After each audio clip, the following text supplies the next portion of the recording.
Hey guys, welcome to the John and Jordy show. This is episode 5. Today we'll be going over some questions that you guys asked. Johnny's confirmed fight that he's got coming up. Like and subscribe, you bastards. All right, John boy, how you been, man? Yeah, good boy. Yeah, good. Just had some news this week that I got a fight locked in. Yeah, I've been trying to get a fight since since June. Fought last in March. I've been trying to get one since June, but no one's really been coming to the table. But I've actually been signed the contract today. Fighting Alfred Stoddard on the 31st of August in the Gold Coast, which I'm fucking excited about. Awesome, you'd be stoked. Yeah, I can't wait, boy. It's actually the time in between fights is a bit of a fucking pain in the ass, especially coming off a loss. Yeah, like rugby and football, you get to right the wrongs a week after. So I've just been keen as to get back in there. It's good to actually get that name. But yeah, I'm really excited to get back in there. You were just keen to fight anyone, right? Yeah, I was just looking for a fight with anyone. Like, obviously, I'd put my hand up to fight with Darcy, Vendy. He turned the fight down for whatever reason. Tried to have a bit of back and forth shit with him online. But maybe it's because you called him gay.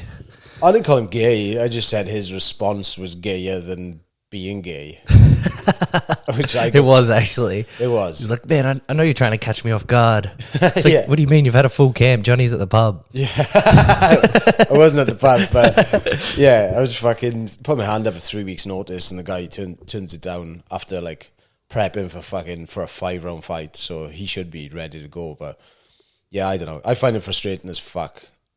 I find it really frustrating how fighters pick and choose their fights. But it is what it is. You know, some people are trying to build a career slowly or whatever. But Darcy's been a professional, I think Darcy's been a professional longer than I've been doing MMA. So yeah, he should be taking it. I think, anyway. I might be wrong on that one, but yeah, don't fucking fact check that. But anyway, it's just one of those things. Like, I've always been, without sucking my own dick, I've always been the thing. I've treated MMA the same as I'd treat fighting someone on the pavement. If someone wants a fight, I am up for it, you know. Like, I fought Nathan Reddy, my third or fourth professional fight.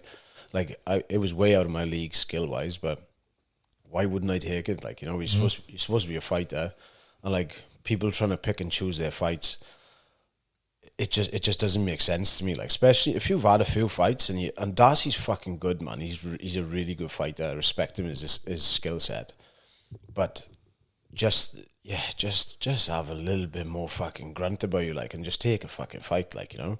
Because what are you going to do? You're going to pick and choose till hopefully you get to the UFC, and then you're going to shit your fucking pants, like, you know. Yeah, like, it just baffles me. I got a lot of respect, like Stoddard now, this guy that I'm fighting. Yeah, he's obviously game. He's put his hand up. Yeah, he's game as fuck. And yeah. Like, and he's actually he's pretty fucking good too, like, you know. He's had quite a few amateur fights as well, so I think he's 3-2 as a professional.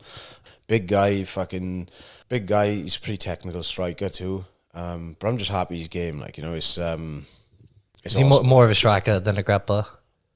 I think he's pretty good everywhere. Like, Sam Dobb, he's like all wrestling.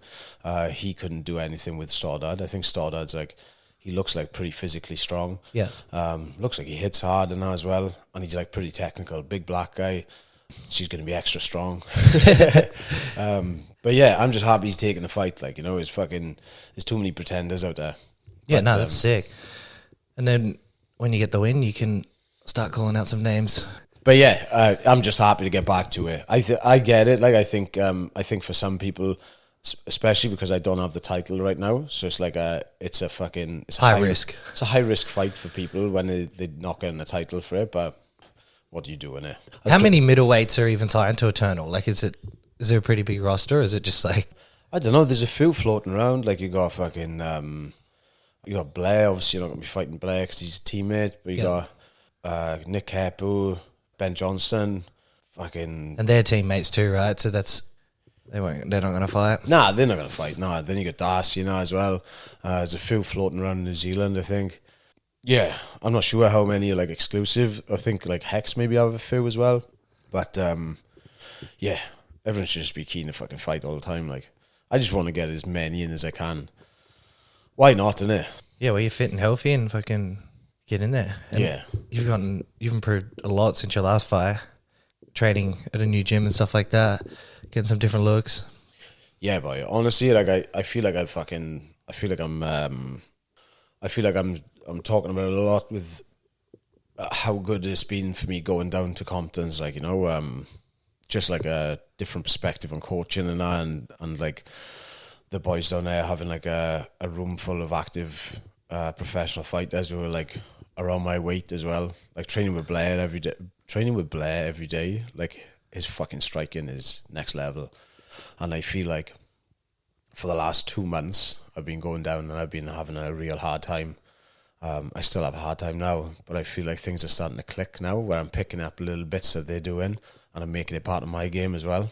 And I think like having a big guy like that to train with every day in, day out at such a good level is fucking worth so much, like, you know. And then I'm getting fucking beaten up by Doma fan as well, like, which is, he's hard work, man. His grappling is fucking insane. Yeah, he's pretty good. You got some good jiu-jitsu boys down there as well. Like that Dan as well. You compete against Dan, Joe, Stu Nichols. A bit smaller than you, but yeah, still, he's like, sick, man. Like I seen him have a match. I think it was the same one that Kyle was on, that classic jiu-jitsu against Fellison Suarez. He's like, man, I think he's won every single world championships at every belt, gi and no gi. Like he's pretty sure he might be the only person who's done it. I'm not 100% sure, but like really high level guy. Stewie had a match against him and fuck, it was a sick match. Like this dude's guard is like practically unpassable. I don't know if he's probably even ever had his guard passed. He's just a freak. You know what I mean? Really good guard. And Stewie was just putting the pace on him. Just like side to side movement, just like burying his head, just like, yeah, it was good to watch, man. I was like, holy crap. Like, and it was probably meant to be a mismatch. I don't know. And I was just like, who the fuck is this dude? You know what I mean? And then obviously now he just got signed to UFC. He's undefeated in MMA, right? yeah, that's it. Yeah, he's like 8 or 9-0, is he? Something like that. Yeah. And Yeah. I think he originally jiu-jitsu guy. I don't know too much about him, but like I know he beat that Urosh guy in the open weight. This is like when I first started jiu-jitsu, and I remember it like went kind of viral because it was like the little dude beating the big fucking Russian guy. And I remember thinking like, that's sick, because I was tiny at the time. I'm like, oh, maybe there's hope for me. But yeah, he just put the pace on him, out wrestled him, and I think he ended up winning on points. But I was like, that dude's fucking sick. He's like 6 foot plus, yeah. Massive, yeah. And Stewie's like, what is he, flyweight Stewie is? And yeah, fights a flyweight. And he must be about 3.5 foot tall, is it? But yeah, that's mad. That just shows how good fucking jiu-jitsu can be, like, you know? Yeah. And like you said, obviously his striking's pretty good. Like I doubt you wouldn't make it that far in MMA if your striking wasn't decent, but like, yeah, making that transition from jiu-jitsu to MMA, I always get behind the jiu-jitsu guys anyway. Yeah. That's cool, man. It's cool that you got signed as well, like, you know, and managed to get signed straight in too. Wasn't there 3 different flyweights? Like him, Sean Gauchi, and the other fella. Anthony Drillich, yeah. Yeah, like so they've been fucking trying to get those guys. Obviously, they're all on different organizations, and then they've been pushing for all the guys to fight each other on the Australian scene, whether it's Hex, Eternal, whatever, Beatdown. It's just been problems with the promotions, as far as I understand it. Because they all fight in different promotions, right? Yeah.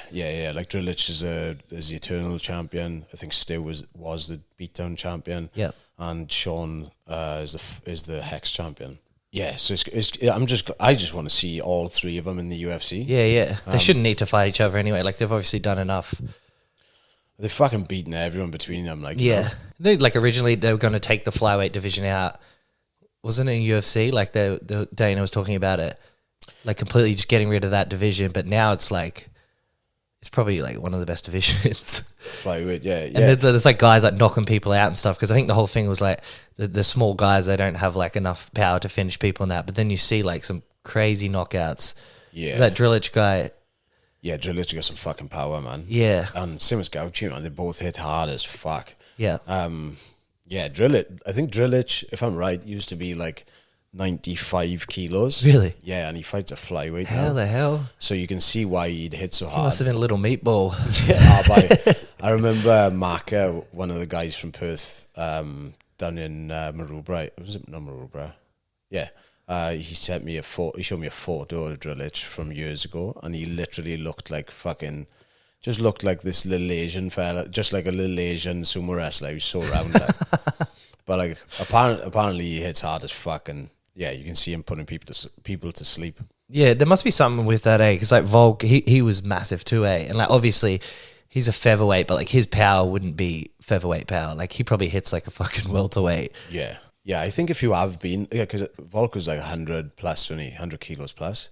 I think if you are carrying that kind of weight, surely that helps with your strength years down the line. Even if you're like just a fatty, like I think that does help with just because you're walking around carrying that weight or something.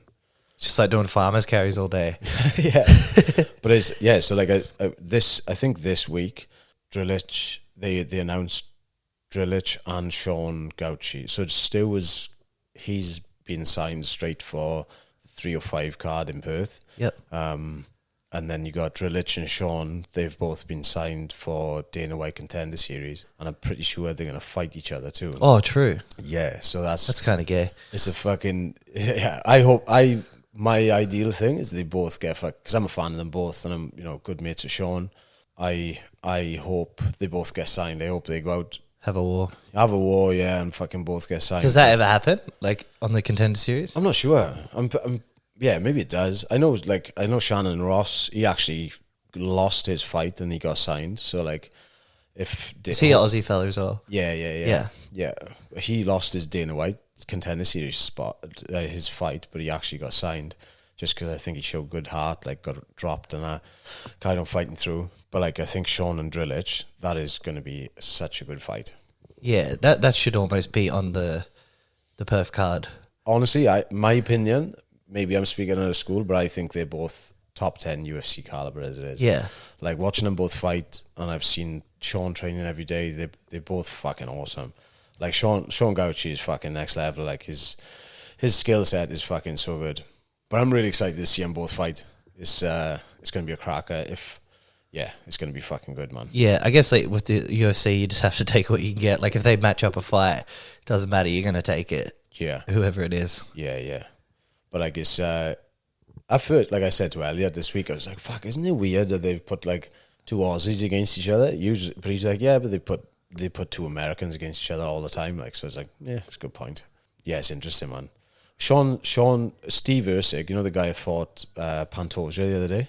Yeah. Sean's got to win against him, right? Yeah, he's Steve's only loss. It was years ago as well. Not talking bad with Steve or whatever, but yeah, Sean beat him years ago. I think he out wrestled him and that. Bruiser early in both their careers. But yeah, Sean's fucking good, man. So's Drillich, so I'm fucking so excited to see how that fight is. Is there like a date for that, or is it? I think it's October maybe, or September. Yeah, September maybe. But yeah, interesting, man. Hopefully my fight as well. Hopefully get a couple of the teammates on there with Blair and that. Yeah, I think Blair's going to be on the same card. Fingers crossed. And with that Perth card, is it how many guys are doing that? From where you're training, is it just? I'm not sure. So Blair potentially might be on it. I think Ethan Mitchell, one of the. Is there an Eternal card the same weekend? Oh, sorry. Yeah. I know what you're saying now. Yeah, it's the day before that one. Yeah, it's the day before the UFC. That's a good card to be on that, isn't it? So there's going to be heaps of guys in camp, which is great for you guys because you're all going to be. Yeah, and then my fight's like 2 weeks later. So it's like there's some of us going to be on the Perth one and some going to be on the Gold Coast one.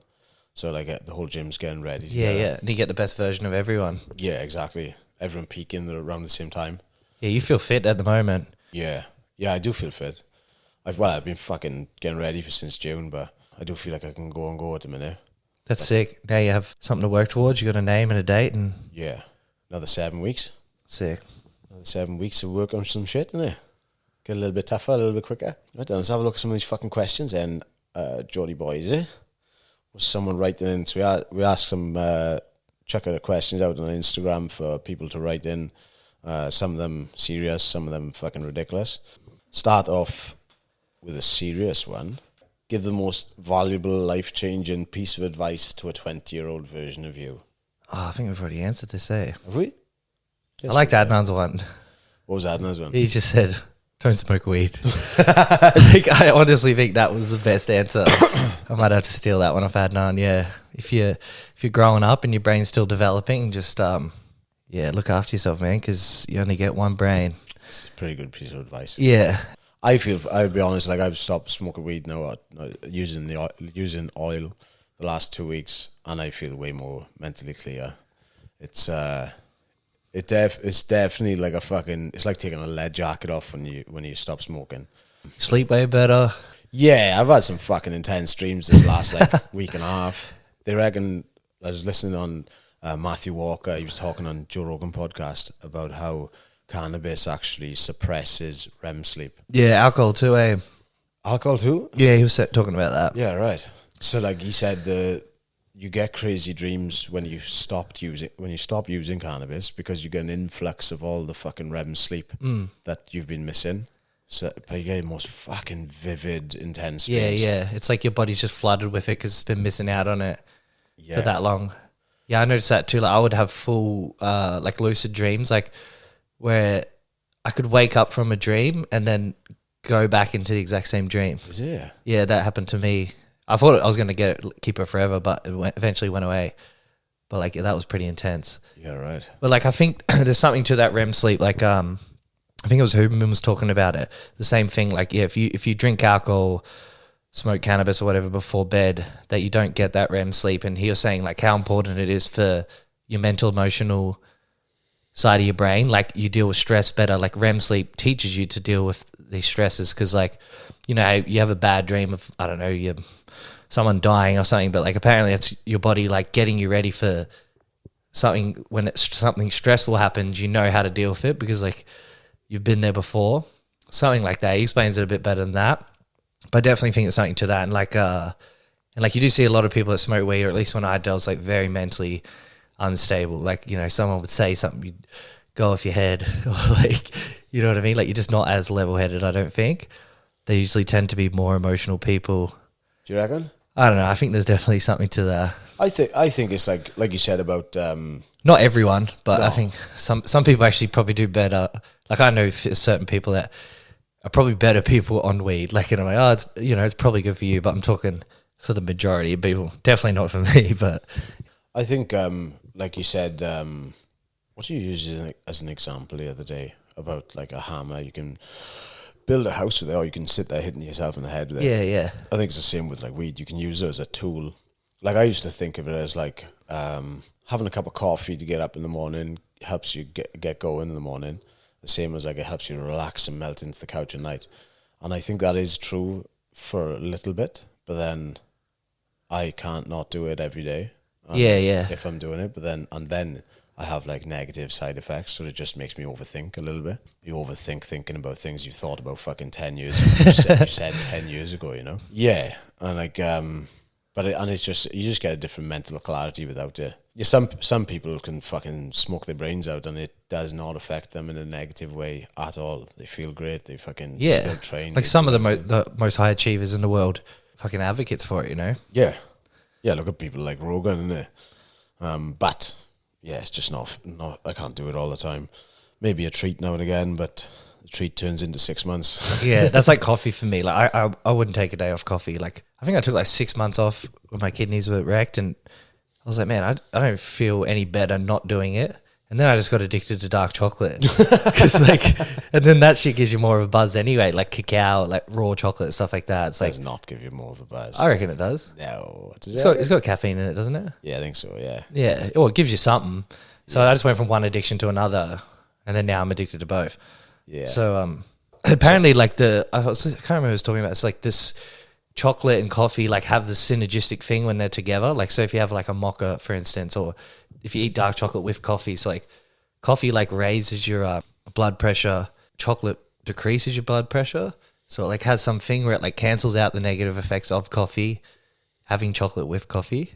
Right. With the started the corrective culture cleanse last year when I was injured, and I did it for 2 weeks.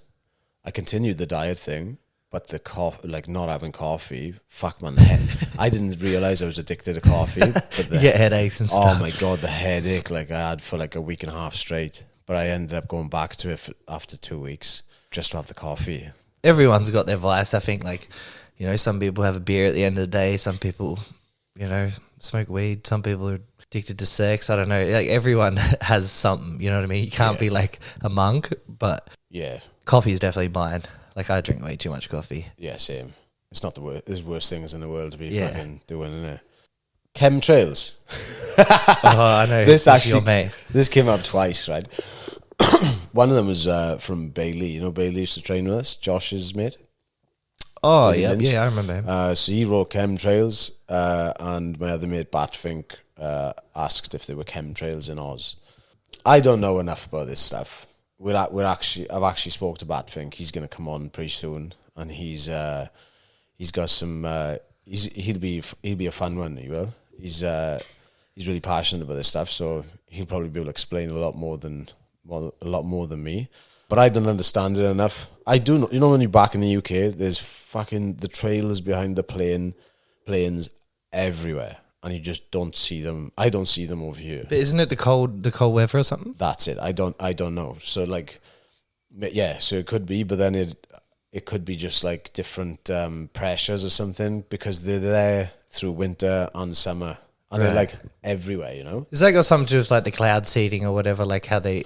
Is that what they're trying to do? Is that what they think they're trying to do? Apparently so, yeah. Like, there's a few different conspiracies. Some people think that they're spraying things in the atmosphere to make us sick, so we rely more on the medical system. Fucking hell. Some of them are controlling the weather, making it rain more or less. I'm not This sure. is the thing that Dubai had recently, like those really bad floods. Like, was that like man-made or something? I think so, yeah. I think that's like I'm not sure if it's much of like a conspiracy. I think that's actually something they do, is make it rain there more. Well, it makes sense in like deserts and stuff, but Yeah, I don't know. Like, fuck knows. Like, you read so much shit on this. Like, I just don't know what's.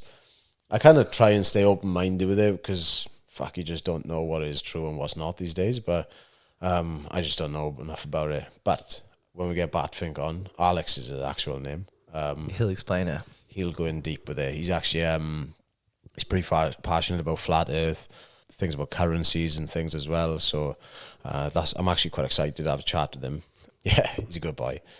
What's the other one I got? But yeah. So we just need to get a pilot to tell us if there's chemtrails or not, because wouldn't they be in control of? Well, we've asked the pilot. We go in and train him. Remember? What's the pilot's name again? Craig. His name. Craig, man. I said, yeah. Actually, yeah, he had some interesting things to say, like talking about turbulence and that, like how it happens and stuff. I had no idea, but it was cool hearing it. But we asked him, like, we're like, is the Earth flat? And he's like, no. Yeah. But like, did you ask him about the chemtrails? He brought it up. We asked him about the flat Earth stuff, and he said, "And no, it's not flat, and no, we're not spraying chemtrails." But you know, I don't know. Then, like, I've spoken to Batfink about it, where I'm pretty sure he believes that there's empty passenger planes that are full of like tanks of different chemicals and stuff that they're flying over the world. But Could be. fuck knows. I don't know. I honestly don't know. But yeah, he's got some pretty cool things he'll go into. Does he smoke weed, this fella? Fat guy. Yeah, he's fitting the description guy. pretty well. Yeah, he goes pretty hard on it. But yeah, he loves it. What's the other one he goes into about? Which I agree with some of the stuff with because you can look into like megalithic structures and stuff about having like ancient civilizations. Something like Graham Hancock talks about. Yeah. But Batfink goes a little bit further with, if you look at like these mad cathedrals that were built in like the 1600s. Have you ever been to see some mad cathedrals in like Barcelona and shit like that? And how fucking symmetrical they are? Are they fucking massive? I went to, not Bath, where was it? It was down by Glastonbury somewhere. St. Paul's Cathedral. It's such a big place, like, and the statues that were carved out were like fucking unreal, and this thing is supposed to be done like 500 years ago, and like the symmetry in it is unbelievable. You know how they do the arches, you know, like, and it's just like one solid piece of stone that's cut like a cylinder that's all meeting up perfectly for like fucking say a 50-meter run. Yeah, and you could put a string line down there and it would be bang on. Which makes you think, how the fuck did they do that without any like real technology? Yeah. But I don't know. Like Technology gets lost too. Like, yeah. I think in Egypt, they're saying like the underground, like plumbing systems and that was so like far beyond what we have today that like they can't even replicate it. Really? Yeah. With the way that they would run like water and stuff like that. I'm not sure where I heard that. It could be bullshit, but But I mean, you need people like about things. Like if we all just thought everything was, how it is, and we didn't have different opinions, like the world would be boring. So I actually respect people like that, even if like they could be full of shit, but at least they're like thinking different. You know what I mean? Some people get so upset by it, and it's like, man, who cares? Like we can have a different opinion on something and be best mates. Like it doesn't have to become your identity, and people just get so like caught up in it all. It's hilarious, but they're usually people that don't have fucking hobbies, and they've just got too much time on their hands, and they're passionate about. Well, they're arguing against it. Yeah, or just anything. Like they're just so pro one way or the other. Like if it's whatever it is, you know what I mean? Like you're always going to get people on both sides, and yeah, nothing positive comes out of that when people just argue about shit. And most of the time, there's smart people on both sides. So it's like, man, there's some truth to everything, I think. Yeah, and it's pretty fun to talk about anyway, innit? And Yeah. Really, we don't have a fucking clue. Like people get so thing on like, nah, that's definitely not like that. That's like the whole thing with the flat Earth. Like I personally don't believe that the Earth is flat, but I don't fucking really know. Do you know what I mean? Anyone that says that they definitely know, unless they've seen it from outer space, like you don't fucking know. Yeah. So I enjoy talking about it. Yeah, people like to shut it down. Yeah, it'll be cool when we get Badfink on. He's going to be pretty passionate. But the whole like technology thing, like lost technology, you think about like iPhones, for example. Like if every person on the planet got wiped out or everyone died suddenly, in a million years, our phones, they're not going to exist. Like, so any trace of our, especially like a digital age that we're in right now, none of that's going to be here in a million years when another civilization comes about, and they won't even know that we existed, Yeah. So you just don't really know.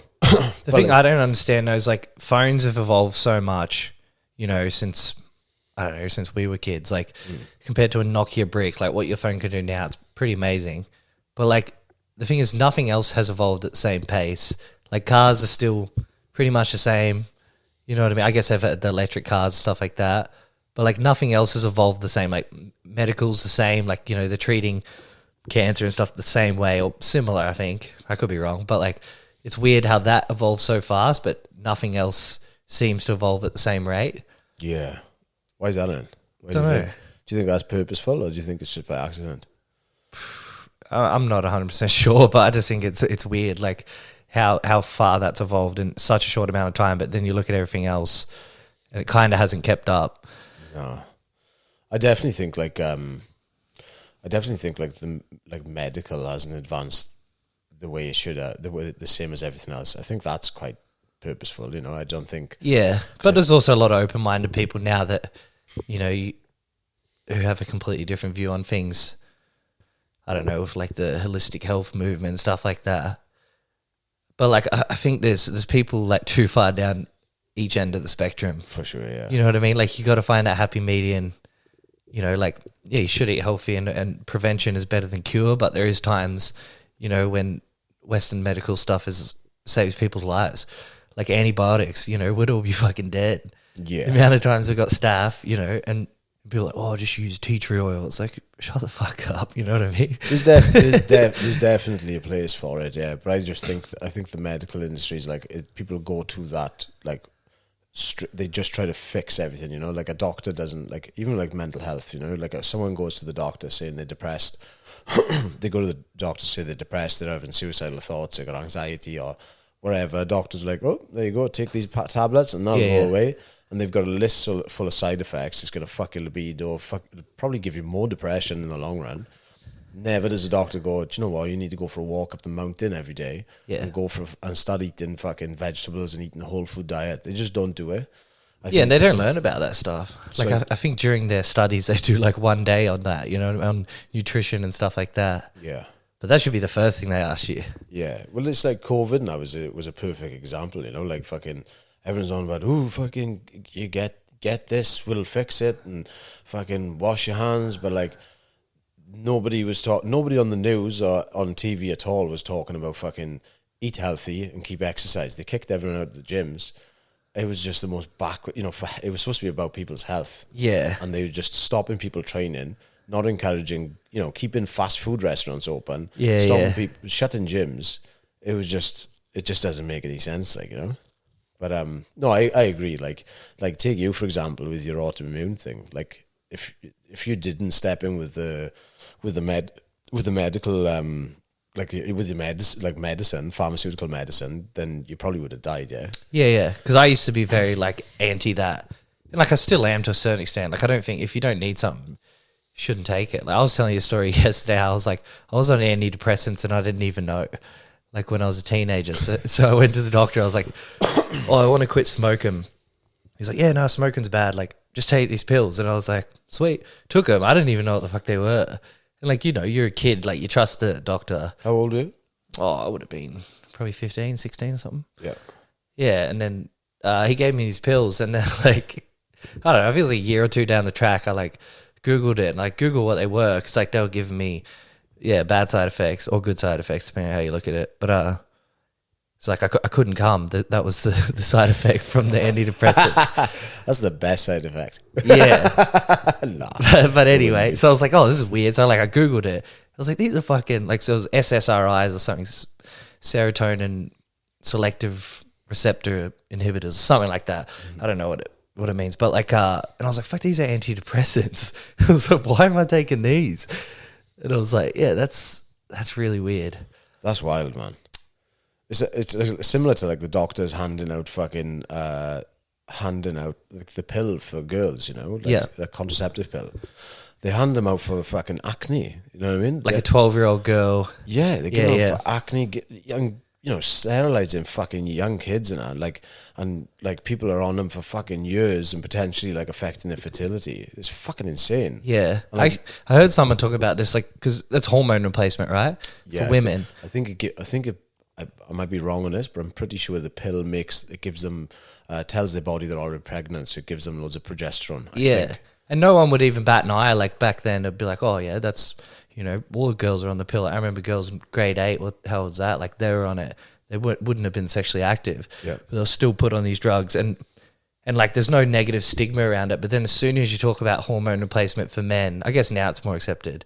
But people are just like, oh, fucking, you know, it's such a negative thing, and people look at it like you're some junkie or something. But it's like, it's the exact same thing. Do you know what I mean? Yeah, that's so true. But one's actually more beneficial and the other one's got more fucking side effects. I think so. Yeah, beneficial for people that need it. Like you could have low test and be depressed and not even know, you know. And the doctors won't even, most doctors, like there's some good ones, but they won't even do your hormones. Like I remember getting mine checked. Most doctors would be like, nah, you're too young.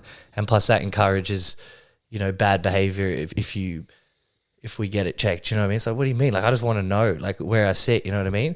Took me, like, 4 or 5 doctors to find one who would actually do it. Just to have the blood test? Yeah, for my hormones. Because, like, you're too young. You have no reason to need it. I guess if you went there and maybe you're like, oh, I have erectile dysfunction, something. But I just wanted to know, like, what my baseline is. So then when I get older, you know, I can look back and be like, oh, well, this is what it was. And now, you know what I mean? If you're not assessing, you're just guessing, basically.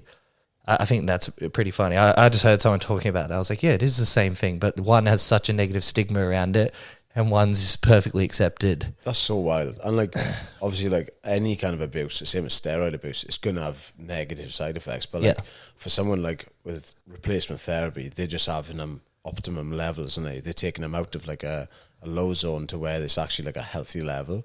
And like you say about the depression thing, like, was it 2/3 of all suicides are men? And it makes you think, like, how many, it might be nothing to do with this, it might be a societal thing, I'm not sure, but, like, how many of those guys have killed themselves because they've been fucking depressed, possibly because their hormones are out of whack. Yeah, I think that would be a majority of them. Could be such an easy fix, like, you know, if they did have optimum hormones, like, could that be something could that have been like fucking avoided, someone like topping themselves, like, you know? Yeah, and they've actually brought the reference range down now. So like, because so many men have low testosterone now, they've actually lowered the reference range. Right. So it's like normal to have like more normal now to have low test, whereas it used to be like, you know, I think the reference range went up to like 35 or something. Like it's a different measurement in Australia to America, but they've actually lowered it. Like I think even from the first time I had my first test, like the highest reference range was like 35. You know, if you're there, you're like at the very top, and then now it's like 25 or something is like the highest end. Fucking hell, that's wild. Yeah, just because I think so many men would come in and just have like not optimal levels. They've actually lowered the standard, and I think they do that with a lot of different things as well. I'm pretty sure I'm pretty sure I've seen like Better Than Bread talk about this, how like men's testosterone levels and fertility levels have been plummeting every year. Yep. As an average. Is that why do you reckon they've dropped the fucking... Yeah, probably. Fuck, that's mad, isn't it? Yeah. And then like you compared to the average, and I already talked about this, like the average person is pretty fucking average. You don't want to be that person. You know what I mean? Well, and like what's declared as average to like to the doctor is like it's based on sick people. It's based on people that are usually having problems, which are more likely to have low testosterone. Yeah, exactly. So like you're basing that on the sicker end of the population. So it's fucking wild, man. Yeah. They should, like you said, they should be aiming for like optimum, so people are at optimum health, not just stopping people just being above sick. Oh, that could even be a conspiracy in itself. Like maybe they don't want us to be like that. You know what I mean? Because like, yeah, people with high testosterone are probably more likely to rebel and, think for themselves. Yeah, it's funny actually. One of the boys wrote as a topic to talk about is masculinity, which is kind of what you talked about here. But yeah, that is a bit of it might actually be real, you know, trying to keep a population with a lower testosterone is easier control kind of population. Yeah, isn't there something to do with the pill too? Like it makes women more attracted to more feminine men or something like that. Yeah, I think they did a test. They did a test on this where women come off the pill. That when they're on the pill, they're more attracted to feminine men, and when they come off, people have actually like broken up from relationships and stuff. Yeah, I've seen this happen. They've been in like 10, 20 years. They come off the pill after when they want to have kids. Yeah. And then they end up being not attracted to their partner because it's affected their desires, like based on their hormones. Yeah. Do you think there's anything to like that pheromones thing? Like where I can't remember what it was. It was like a woman knows like within the first like I don't know. They don't even know. It's like subconsciously like within the first like half a second of meeting you, like if they're attracted to you like based on your smell and pheromones and stuff like that, or if you're capable of having kids with them or something like that. Maybe, like, we are fucking animals at the end of the day, innit? Yeah. And like with the smell thing, I think they actually use that as a test for the study with women on the pill. They had women smell their clothes, which one they're more attracted to. Right. And the women who were on the pill were more attracted to more feminine men based on their smells. Right. Because it's like I hate perfume. Like if I smell perfume on someone, it's like I just smell everyone, man. I just like fucking like smelling people. I feel like I can just I do it all the time. Like I feel like I can base on like whether I like someone just by the smell. Yeah, man or woman. But if you're doused in fucking perfume, I'm like, well, I can't even, I can't feel you. I can't smell you. You know what I mean? Well, since I've stopped using like fucking colognes and perfumes and they fucking turn me sick. Yeah. If I'm in the gym and like say I'm on the bike or whatever and someone gets on the runner next to me and they stink of fucking perfume. You gotta get off. It fucking turns me sick, man. Yeah. Axel got in the car with me going to training on Thursday and he sprayed himself with fucking perfume before getting in the car. I was like, you fucking stink, man. I'd rather smell like a bit of BO. Yeah. Just not too much. Not too much, but yeah, I'm lucky. I don't really get it. You do. Yeah. Yeah. No, there's always like natural alternatives to that stuff anyway. Oh, that no pong by you famous in the Sunshine Coast stuff. So you no pong advert, Yeah. That is the best that's the best natural deodorant I've used though. Yeah. Every natural one I've tried makes me smell worse other than no pong. Yeah. So it's the only one that works. Yeah, I like the original one, like the lemongrass smelling one. Is that the one with or without bicarb? No, it's got the baking soda or whatever. I can't use that one, see. Does it like stain your clothes and shit? Yeah. Yeah, I think the thing is like I was just putting way too much on. So they were saying like you only need like a pea size. But to me, like I was probably putting a macadamia on there. Big pea. Yeah. Big fucking pistachio on your end of your finger. Yeah, but it smells like, when they give you those towels at the barber, it's like that lemongrass smell. Have you ever had that where they give you those like smelly towels? No. That's what it smells like. I love that smell. Yeah, right. Gets me going. Yeah, it gets me going. Yeah. Man. That's like a natural smell. It's not I think they're very ethical, things like that. All right. Next question.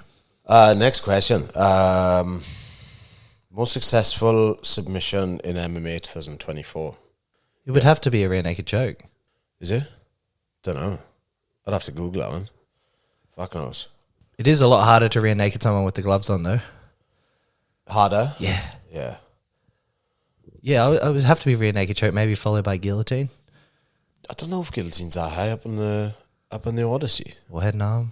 Fuck knows, I'm not sure. There's actually 2 head and arms in a row in the UFC today, I think. What's another one? How was it like training with some of the best guys in the world, like Whittaker and Jack Della, Madallena? Yeah, that was a mad experience. Going down to Sydney to train in general was really good. Got to get some good work in with Jacob Malcone and Issy Fitikefu as well. And then got to spar with Rob Whittaker pretty much all week. We had like three big sparring days. A bit of a mad experience for me, obviously, like watching Rob and knowing he's like one of the best in the world. So that was, it was a pretty cool experience, man. What did I take away from it? Yeah, I don't know. It's just cool to like what other sport in the world? Like if I was a footballer or a soccer player, what other sport would I be able to, like if it was soccer, would I be able to play with like Lionel Messi, you know? It's like... Yeah, that's cool. It's pretty fucking unreal, like, you know? Yeah, and like they're fucking all good dudes as well. It was good going down to Sydney. The wrestling down there was insane. And just like a good bunch of boys as well. Just really fucking, really enjoyed that. With Rob, yeah, Rob was just fucking, he's just so fast, man. That was the thing that I was found was quite, that took me back quite a bit, was how fast he was. Like, you know, because his style is like so hard in and out. But I was really surprised how quick he was. But yeah, with Della's fucking unreal. Like I've trained with Della a few times. Went over a few years ago, and then recently this year, I think in February, I went over to Scrappy for a bit. I really like all them boys. They just a fucking good gym in general. Like good people, good fucking training. But Della is fucking unreal. He's good everywhere too. Like his wrestling, his anti-wrestling, and his fucking striking is next level. Good dude. Fucking can't speak highly enough of them. I feel fucking really fortunate to be able to fucking train with them guys, you know. Did you ever, like when you were sparring and did you like, fuck, I'm sparring Rob Whittaker? Did you have like one of those moments? Yeah, the first time I sparred with him, like he turned up at the gym. Alex, his coach, he was like, right, I'm going to be like a referee in the middle. You go to one corner, I go to the other. And Rob's there walking back. And it's kind of the first time you spar with someone. And like Alex told me it's going to be like hard sparring. We were doing MMA sparring with big gloves on. We're going to spar fucking hard, he said. So I was like, cool. So I was like, fucking hell. He was like pacing back and forth. And I remember thinking, fucking hell, I'm about to spar with Robert. This is fucking wild. But yeah, it was a bit of a fucking surreal moment, it was. But yeah, and it was intense. It was an intense session too. That's so cool. Yeah, pretty mad. I feel pretty fortunate, like, as well. Like, I've trained with some pretty fucking good guys, you know, even just like training under Kyle and stuff and like learning so much shit. Doing my first half of my career with Kyle pretty much. Just so fortunate, and he's obviously been around to help me out with stuff, like even now, like, you know, he's like helping me out now. Just being around the right people I've been very, very fortunate for those things, and then being able to go over and have like a good relationship with the Scrappy boys, with Della, his brother, and Ben. Yeah, because like they're obviously in camp. Whittaker was fighting Paulo for that one, right? Yes. Costa. Did they want you to like do a certain style or emulate like him or? Nah, like I asked him because I switch up, and I don't think Paulo does. But I said, "Do you want me to stay orthodox?" He's like, "Nah, you just do you." You're just yelling Brazilian fucking slurring. Boa! Like, what the fuck? This guy's loopy, eh? Yeah. Nah, they didn't ask me to do any style. They just said, just do whatever you do. Yeah, it was pretty cool. And then, so he fought Paulo for that one. Yeah. And then Jack, who was he in camp for? Gilbert. Nah. Oh, was it Gilbert? Maybe. I didn't train with Jack that much on the second time. The first time I worked with him a little bit more. I can't remember who he was getting ready for. I think he ended up fighting, what's his name? Robert. That black dude from England. I can't remember his fucking name. Not Robert. I can't remember. He knocked him out anyway. Yeah. Well, anyway, Jack Della followed us, so he's now my favourite fighter. Sorry, John. He's a good dude, though, Jack. He's fucking sound. Just chilled as fat guy. Come on if you want, mate. Jackie boy, yeah. Come on sometime. I was actually speaking to Ben yesterday. Him and Cam are keen to come on too. He doesn't do like a lot of media and stuff like that, does he? Jack. Yeah. I don't think so. I think he does the odd bits. He's done he's done a couple of podcasts now, I think. Yep. I don't know. Yeah, I don't know much. We should just go over there and try to do one, or like with Glenn or whoever. Just do as many as we can. Go there for training. 100%. I'm keen. After this next fight, if you want to go over, we can book a flight over, take the roadcaster. Take the roadcaster, mate, on the road. Because I spoke to Glenn about coming on too. He's keen as fuck too. 'Cause I think with people like that, you want to do it person to person. It'll be a lot better, I feel like. Yeah, it's like it's never really the same like doing it over the phone, is it? But obviously with some people we'll just have to. But yeah. But yeah, I feel like for someone of that caliber, you go to them. Yeah. Why not? Yeah, for sure. There's a few there. There's a few there, but a lot of them are stupid. Who's that? ADCC versus CJI. Oh yeah. Who else that? Doily. What do you think? Oh, that's your realm, man, boy. I think it's cool as fuck. I think anything like, I'm not like a massive jiu-jitsu guy, but like I love the drama of it. Like I just love the whole back and forth. I think Craig's hilarious with how he does everything. It's pretty funny actually. Did you watch did you see Craig and Luke Rockhold out in Turkey with Darren Cartel and Yeah, what are they doing? They're getting hair transplant or something. I don't know, but they're doing that mad oil wrestling. Oh yeah, I didn't even know that was real, until I seen like Turkish oil wrestling or whatever. Neither did I actually. Yeah, literally covered in oil, and he's like shoving his hands in each other's pants and that. Man, he's funny. Yeah, he's just doing side quests at this point. Yeah, just living his best life. Yeah, good on him, man. Causing chaos, living his best life. Yeah, what I see. Yeah, I don't know. I think ADCC is the best jiu-jitsu tournament ever. Like, I think he wouldn't even have a name if it wasn't for ADCC. I think the rule set's the best. Yeah, I think the level's the best, but I also think the CGI is good because it's going to, create more demand and pay for the athletes and stuff like that. You can't argue against that. I think that's always going to be a positive thing to make the sport bigger. And then, well, yeah, it'll be interesting to see because the rules are different, like with the pit and stuff like that, the 5-minute round, so it's more of like an MMA type thing. So it's probably more spectator friendly for people who don't watch jiu-jitsu.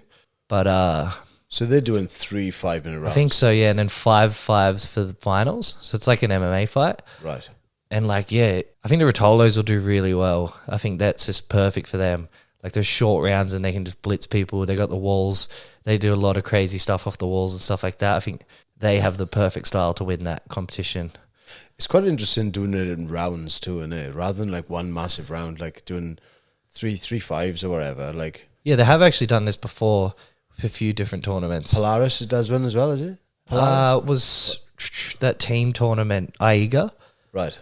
Yeah, they'd have a similar thing like that. ACB, do you remember that one? I think they went like bankrupt or something happened, but like they were doing MMA as well. But yeah, they had a jiu-jitsu thing like that, was the rounds. Yeah, it's different. Didn't Polaris do something like that, or did they split the match up into 3 sections? Oh, that's WNO. So they have like a 15-minute match, and they have 5-minute periods. So it'll be like blue versus red, like in MMA. Right. And then at the end of the 5 minutes, the judges will be like, "Oh, judges favor red." So then like if you're red, you're ahead at that point in the match. And the next 5 minutes, they'll say it again, just so you kind of know. Like if you're behind, it's like, all right, well now I need to push. Yeah, I think that it's a pretty good rule set actually. Yeah, I wonder if they'll do that with the CGI too, like make people. I think he says open scoring, so you know the score, right? So that they know during the rounds. I could be wrong, but I'm pretty sure they know if they're behind. So it's like, so they're going to go for it. And this is going to be like a point system, yeah. It's not like submission only. I think they could score everything. I think it's like MMA. It's like positional dominance, submission attempts. Right. Yeah. Do you now you see the lineup? They've announced everyone now, yeah. I think so. I think there's one spot left in the over 80. What do you think of the lineup compared to ADCC? Has that effect of the ADCC released the lineup they got now? So I think for ADCC, the 66 kilo division's completely the same, which is probably the most stacked division now. Yeah. Because obviously the under 80 guys, a lot of them are big guys. So like Mateus Denise is in it. He's an 88 kilo champion at ADCC a few years back. So like obviously they're doing some massive weight cuts to be in that under 80. So there's going to be some big boys. So I think the 66 kilo guys at ADCC, I think all of them have stayed. Like it makes sense because they're probably just naturally smaller guys. So that division's pretty much the same. 77 kilo, they have a lot of dropouts, like Joseph, Tolo's. I'm sure there's more. I can't remember, but I think the heavier weight brackets have probably been more affected than the lighter ones. Right. I'm with the It's like Victor Hugo, he's in the over 80s. Weird Jewish guy outside. Victor Hugo, Nicky Rod, like, yeah, I think one of them two will probably get that one. Yeah, but yeah, it kind of sucks that it's taken away from 80cc, but you can see why he's done it. But like I just love jiu-jitsu and I love watching. I want to see the best guys go against each other, but I think it's only going to be this year where they kind of overlap like that. I doubt if they do another CJR or whatever, I doubt they're going to overlap. They reckon they've got another 2 years. They've got 3 years worth of money ready to go without any ticket sales or sponsors, isn't he? But I think, Mo might have put the prize money up or something, so I think that's all he kind of wanted out of it. Yeah. Was that leverage, and then now he's done it, so hopefully he just leaves it alone. You know what I mean? Because or maybe just keeps CJI on, just does it a separate day. Yeah. That would be the best from like a spectator standpoint. But for the athletes, what he's done's awesome because they're gonna get paid. Yeah. Why shouldn't they have more money though? You know, if the money's there and they, like Craig was saying, like the fucking drummers are getting more money than the actual, which is like wild. But yeah, it's gonna be cool either way, innit? Like, you know, you're saying it's a 2-day event, yeah. So they're doing like under 80 one day and then over 80 the next day. Yeah, I'm not sure how it works, or if they have 2 different pits on at the same time or something like that. Yeah, how many times are they gonna have to make weight? Is it gonna be just once and then you're done? I would say so. Yeah. Otherwise, I don't think those big boys would be able to do it. Because I think with the old ADCC, they used to have like same day weigh-ins, so you'd have to weigh in every day. But I think they've changed that now. That's fucking hard on your body. I know they give them IVs and that, but like still hard on your body. Yeah, for sure. Because you're weighing in, then you go on to compete. Like, I think why not do it like they do in MMA? Because people are still going to weight cut. Why not just let them rehydrate and then see them at their best? Yeah, for sure. I think like even with MMA, I know apparently you can mask like steroid use or something using IVs somehow. Just to flush your body out or something. Yeah, I always thought it was because they don't want people doing. So they banned IVs, but I thought it was because they didn't want people doing big cuts. But so even out of camp, you can't use IVs? I'm pretty sure you can, but I think this. So wouldn't that be more beneficial? Because then, like, if you were trying to juice, couldn't you just be getting IVs to flush them out? Why would it have to be just before the fight? So if you can, because say again. Because you're getting tested out of camp anyway, aren't you? Like yeah, with so USADA. So I think they test three different stages of testing. I think there's 48 hours before and after. Right. If they still do it with a new organisation, 48 hours before and after for certain drugs like cocaine and shit like that. They even test for that. Yeah. That's why apparently, I might be wrong on this, but I'm pretty sure John Jones got tested positive for cocaine, but it was like way outside of that bracket, like outside of a fight camp or whatever. Okay. But they still released the fact that he was on cocaine, which is a bit weird. Yeah. Because he should be allowed to take whatever he wants outside of the competition. He's tested positive for everything though. He just likes to have a good time, man. He likes a good time, yeah. But yeah, so then they got like another two types of testing. I can't remember what they are. I think like steroids, like testosterone and that is like all throughout the year. But yeah, I think if they're allowed, they're allowed 100 mils, I think, of IV, which is next to fuck all. Yeah, what's 100 mil of water? It's next to nothing. One sip. Like one bag of IV is like a litre or a litre and a half or something, you know. But in my opinion, like I'm like, fuck man, like these guys are cutting ridiculous weight. Like just have them going in as healthy and as hydrated as possible. Like yeah. Well, does the IV like maybe that encourages people to cut more weight because they can rehydrate quicker? Is it? Don't know. Like guys are gonna safety thing. Guys are gonna fucking cut more weight regardless, you know. Yeah. But I don't know. I think they should just let them use the IV. Just do it, and like at least they're gonna be hydrated. People are gonna push it anyway. Like, you know. Yeah. Look at guys like Pereira. He's fucking huge. How the fuck did he ever make 84 kilos? Which brings me on to another question. What's your thoughts on Pereira at heavyweight? Did you watch his fight the other day with Erie? No, I seen the knockout though. It was pretty crazy. Oh, he's fucking insane, man. He seems better at light heavyweight than he did at middleweight. But what's my thoughts on him at heavyweight against someone like Aspinall or Garn? Fuck, that'd be a sick fight. I think he'd fuck Garn up. Aspinall, not sure because he can wrestle as well. He's so sick, man. Like he's for a heavyweight, like Aspinall. yeah. Yeah, he's one of my favorites. I think. Apparently, Gilbert Burns was saying like they're like, oh, who do you think has the best jiu-jitsu in the UFC? And he said Tom Aspinall. Really? Yeah, but like, has he showed that much jiu-jitsu? I think he's just fucking knocking people out. Pretty sure he submitted. Is it Arlovsky? Yeah, he took him down pretty. Is he the really tall dude? Nah, the guy that's been around forever. He's got a big beard. Oh, right. I think he's Russian. Yeah, yeah. Just call him the Pitbull, I think. Yeah, older fella. Yeah. But he took him down and choked him, I think. Or Kimura'd him. But yeah, Aspinall's fucking sick, man. He's a dangerous fight for anybody. Good striking, good grappling.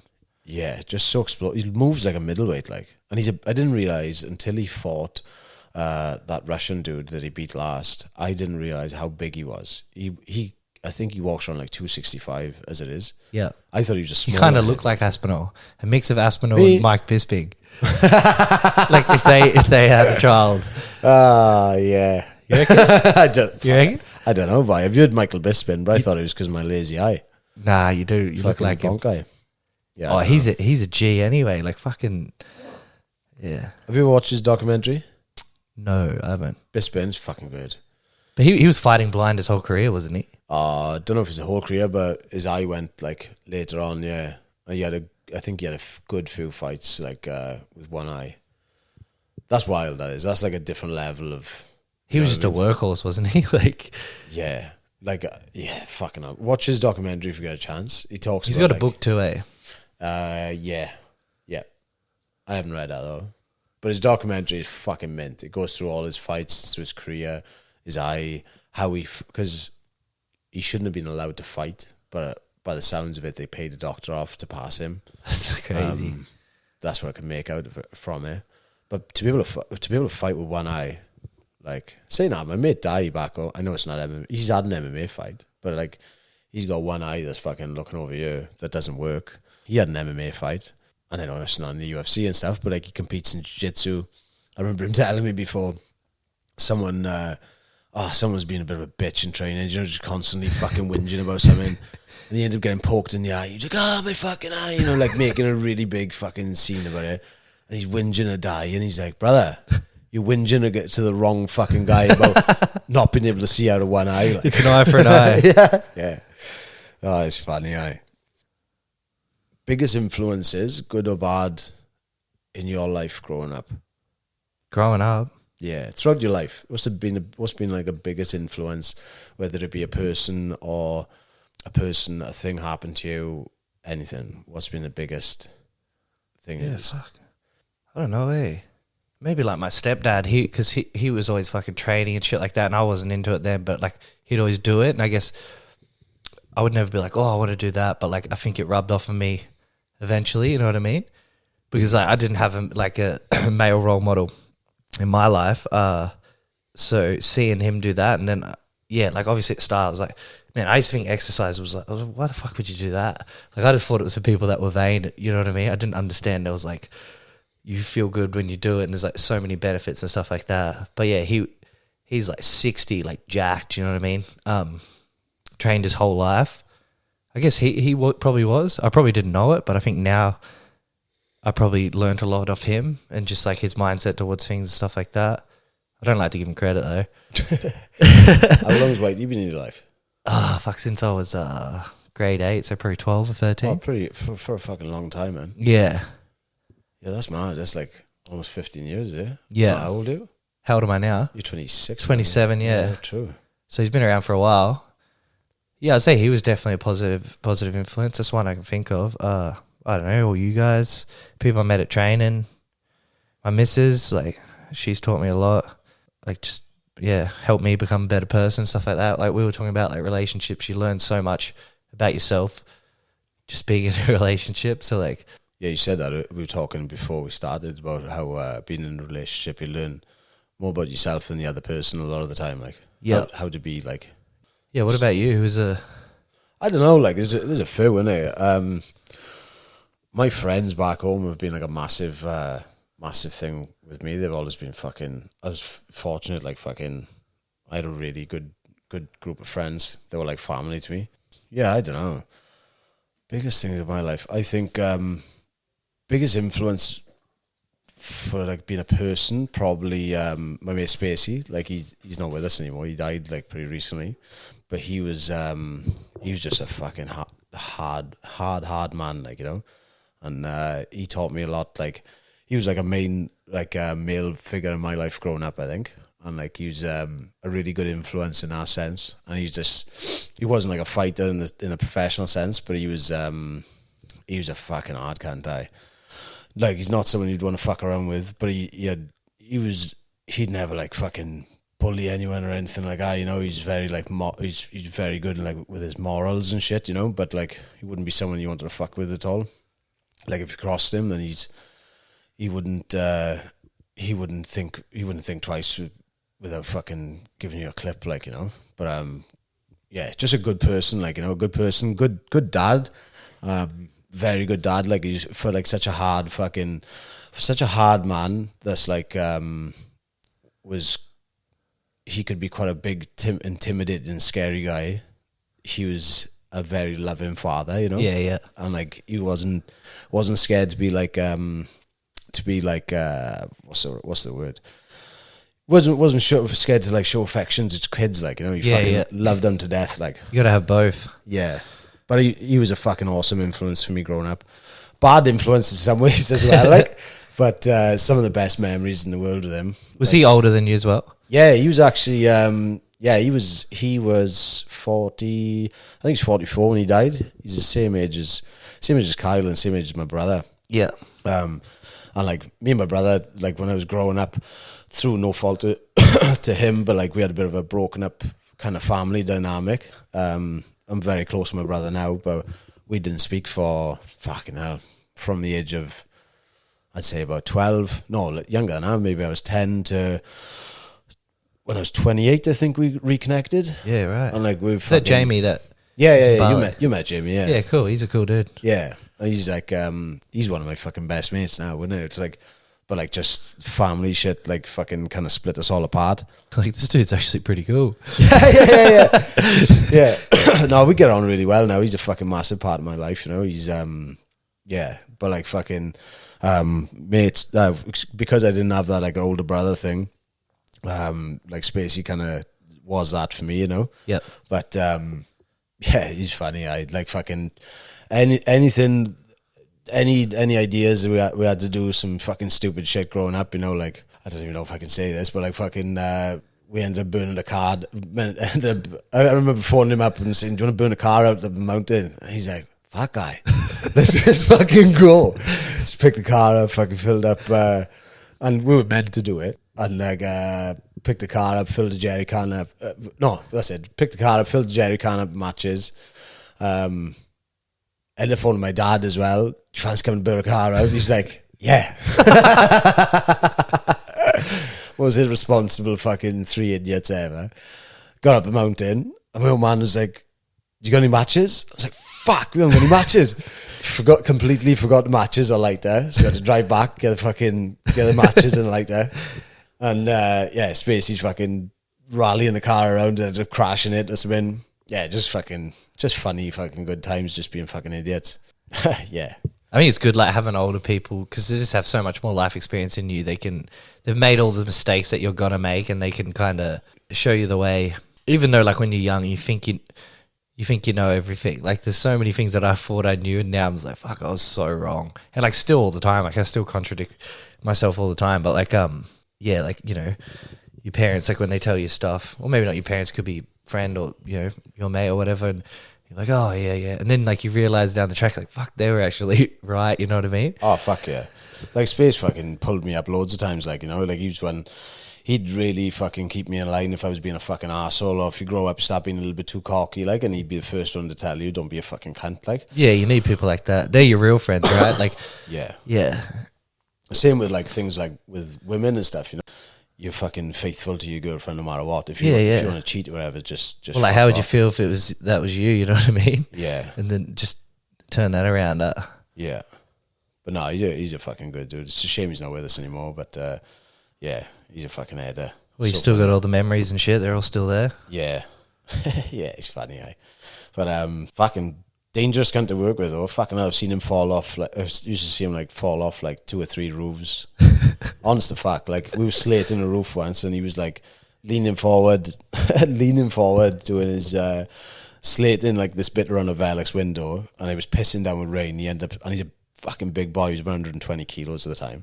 Slipped, flew down this fucking roof. I was standing behind him, fucking hit another roof, and bounced off that, and fucking ended up landing on a pile of blocks. And I fucking running down to check if he's alright, and he's just standing there brushing himself off. He's like, "Am I alright?" Oh, fucking hell, there we go. Back up he goes. It's wild, man. That's funny. Yeah, other than that, like I think like everyone plays, there's loads of people play a part in your life fucking growing up. Like, you know, there's loads of different influences, good and bad, I suppose. Plenty of bad influences growing up, but yeah, he's definitely a good one. But other than that, probably the biggest positive thing that's been in my life is probably training. I know we've said it before, like, and it's probably been the finding something I love doing that you work your body and your mind with. It's fucking so valuable. Like, Yeah, there's nothing like it. Influences. Yeah, probably more bad than good, to be honest. More bad than good. Yeah.